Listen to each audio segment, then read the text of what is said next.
Hi, everybody, and welcome to the Dr. Psych Mom Show. Today, we are going to be talking about why dating is supposed to be fun, and people forget this, and they get all invested in list making and requirements and kind of this business-like approach that doesn't usually work out, and why people do this and who does this. And before we jump into that, please do remember to subscribe. You get far over 100 extra episodes. The most recent one discussed touchless marriages. And if you're interested in the stuff that I talk about, you would probably also be interested in joining my Facebook group. So if you go to Facebook, then you can press on the blue subscribe button on the main Dr. Psych Mom page, and there's over 200 of us in there talking about issues related to relationships and sex and intimacy and parenting and all sorts of stuff. All right, so dating is supposed to be fun, and for people who are divorced, you are in the stage of your life where everything kind of feels like a business deal anyway, and you work a lot, and you are older, and you're more fact-based and fact-driven, and that can be really good, but also sometimes people can forget that dating's actually supposed to be fun also. And so a lot of people that think that they're supposed to have these excessive lists. I have a podcast called Why Not to Have a Long List of Requirements in a Partner, but a lot of people think that that is, not accurate, because after all, you want to try to make sure you don't replicate whatever mistakes you had in your marriage, and you want to get this person that is very simpatico with you on all these different dimensions, so therefore the first date has to be somewhat like an interview, but that isn't the case. If the first date is like an interview, the whole thing's going to feel like a business relationship. And the reality is that although, of course, there are certain necessary components to compatibility, one major one is whether you can have fun together. And you will not know if you can have fun together unless you are in a zone, in a headspace where you can have fun.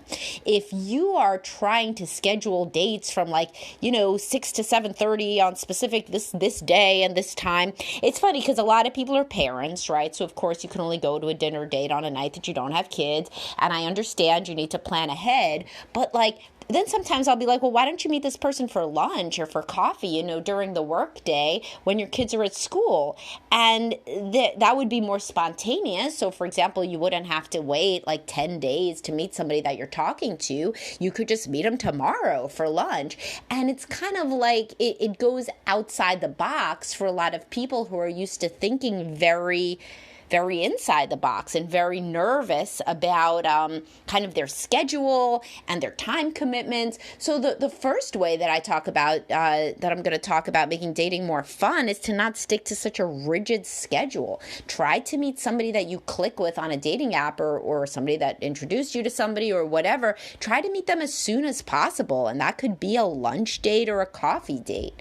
Do not get invested in these things where you're scheduling out the way that you would for work meetings, because you're not even going to be that excited then for a date that's next Tuesday if currently it's Monday and you got to wait 8 days to do it. A lot of your enthusiasm may go away, and also the person may meet somebody else, quite honestly. That doesn't mean that it wasn't meant to be with you. That's just they literally might meet somebody else and they were meant to be with you, So you want to move kind of quickly and try to be at least a bit spontaneous and flexible on scheduling. And phone conversations or texting or whatever. I mean, this stuff should be spontaneous versus really prescribed. I know a dating coach that says that you should never be texting that much before dates, because that's leads to the death of the first date, because people just kind of start texting and then they don't end up meeting. But that's very inflexible. Of course, there's going to be differences in that. And if you're a very verbal person, then texting with somebody will make you feel closer to them probably, and will make you, that could be a fun, joking, bantering part of your interaction.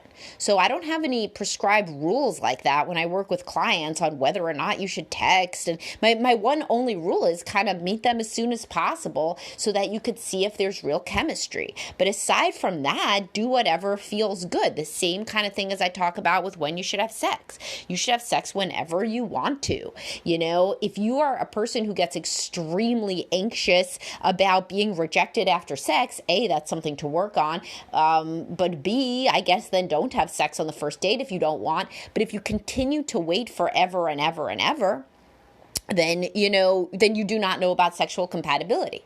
So in general, people that struggle with intimacy and people who are more avoidant and more gun shy and scared about getting involved in relationships tend to put up all of these different rules and walls about like when they could date and how they could date and how long until this, and basically have a checklist involving like, what are their thoughts about this? What are their feelings about this? What are their belief systems about this? You're never going to find somebody who's like exactly what you would write down on paper as the ideal match. And most people, almost everybody has something that they didn't want and wouldn't have planned for. That's part of their, part of their spouse's character. Like, of course, like they don't have exactly all the same likes and dislikes. You didn't create them from an algorithm, they're a real person. So yes, you should have similar values, and I talk a lot about what compatibility means, similar ideas about, for example, how important sex is in a relationship, or how important it is to hang out with extended family, or like this or that. But you learn that stuff not from a questionnaire and not from interrogating somebody on a first date, but from getting into a relationship with them. And the relationship part is kind of the hard part for people who struggle with letting go and being vulnerable and taking chances. So what am I really talking about is people who are more rigid or anxious tend to have these questionnaire, interrogation, interview style dates, and all these rules about when and how you should interact and have sex and introduce them to kids or whatever, like all of these things. And those usually, if you drill down, people that have those usually are doing them because they don't want to get hurt, and kind of they're almost sabotaging a relationship from starting because they may be ambivalent about getting into a relationship. If you're self-protecting that much with all these different rules and regulations, then it may be that you're kind of not ready to be in a relationship. That's a time where you could be in therapy and you could be talking about, like your processing and grieving the loss of your previous marriage, or talking about ways that you could change, or that, there's a whole processing thing after a divorce. It's a great time to figure out what happened on your end, what did you do that contributed to the marital dissolution? And of course, my perspective is that it always takes two to tango. But if you haven't fully worked through that, then, sometimes kind of your brain is telling you something to listen to, which is that if you have too many guards up and too many rules and restrictions, then maybe you're not ready to be in a relationship yet. Maybe you want to, work on yourself first. And I've talked about, you don't need to love yourself and have the self-esteem of the most, highest self-esteem on earth in order to get into a relationship, but you have to want a relationship, and some people don't really. So that's a way that they are kind of stopping themselves from really getting into a relationship, is by having all of these factors, all this whole test that a person has to take implicitly or explicitly, even to the point where some people want the person to even take a personality test. They want to know their Myers-Briggs stuff before, their type or whatever, before they start dating them. And that really indicates a profound discomfort with the idea of merging and with intimacy writ large. So the reality is, if you're ready to be in a relationship, then you have to be ready to be in a relationship and ready to come at it in a more flexible, spontaneous, off-the-cuff kind of way where you are prioritizing having fun with this person. First dates should be fun. Second dates should be fun. Really, all of the dates should be fun. When you're in a relationship, it isn't going to be a laugh a minute constantly, of course. That's when real life comes in. But if the first few dates aren't fun, then either you're not clicking with this person, or you're not bringing a spirit of fun to the entire activity of dating. And either one of those may be accurate.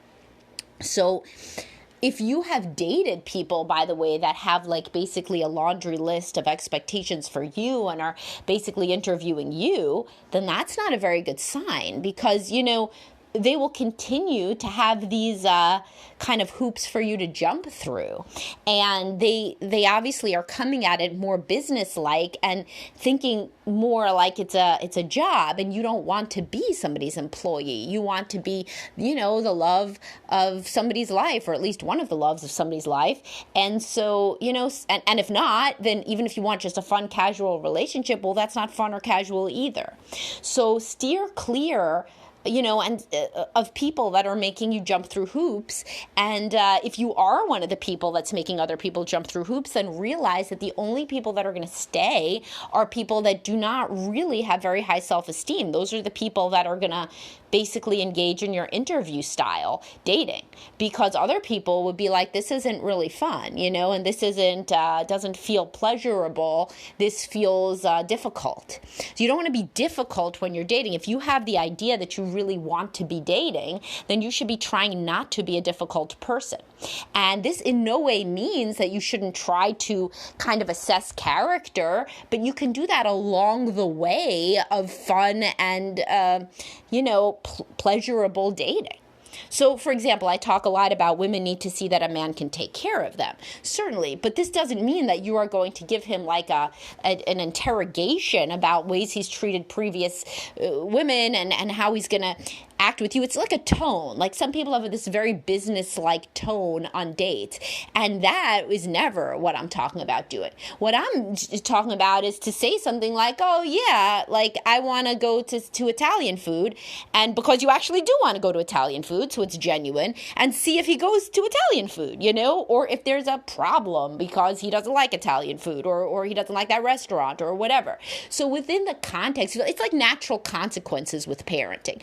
As you plan dates, as you hang out, as you become intimate, then naturally you assess somebody's personality. These prescribed like lists and all that kind of thing, that's not natural consequences. So somebody could get like an A+ on the tests and the questionnaires. Obviously, nobody's given a real questionnaire except for that Myers-Briggs type stuff. But people don't whip that out on the date either, I hope, but they assess. Or they could ask or what have you. But, you see a lot of dating profiles where it's like, I will only be with, somebody who voted for this person and somebody who has these hobbies and somebody who read this book and somebody who, is basically this Myers-Briggs type. It's like nobody with any, self-respect is going to, want to be with somebody who's basically interviewing them for a position versus going to want to bond with them in an intimate way that involves a lot of gray area and a lot of flexibility. So you want to be flexible if you want to get somebody who is flexible. And believe me, you want to get somebody who's flexible, because open-mindedness and flexibility are traits that really concord with relationship health and success in my experience. And closed-mindedness and rigidity, in contrast, are really predictive of a lot of relational problems and are the traits that make couples counseling most difficult. When people come to the table and really don't come to the table, basically say, I am what I am and I have these hard stops, that's very bad for marriages, and it's very similar with dating. But you don't have to that doesn't mean that you have no standards or anything. So, for example, you could be real flexible about like where to meet up and what to do and, when to have sex or whatever. And if the person talks down to you in any way, that could be your standard. Oh, I'm not going to see this person anymore. But like you don't have to self-protect so hard that you don't even put yourself into situations where, listen, it's like this. If you don't put yourself in situations where you could get hurt, you're also not going to put yourself in situations where you could fall in love or feel anything positive. If you put yourself into situations where you're guarding against so many negative feelings, you're also going to be precluding the development of positive feelings. If you stay within this very constricted band of potential behaviors within dates, then you're not really exposing yourself to the full gamut of human emotion that you would want to experience with this person long term.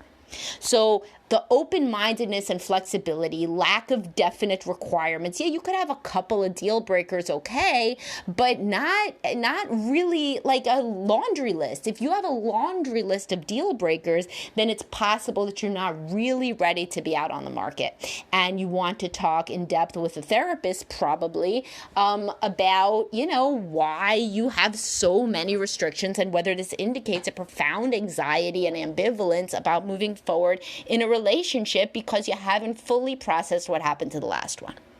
All right, I hope this was useful for you guys and interesting, and I'll talk to y'all soon. Bye-bye.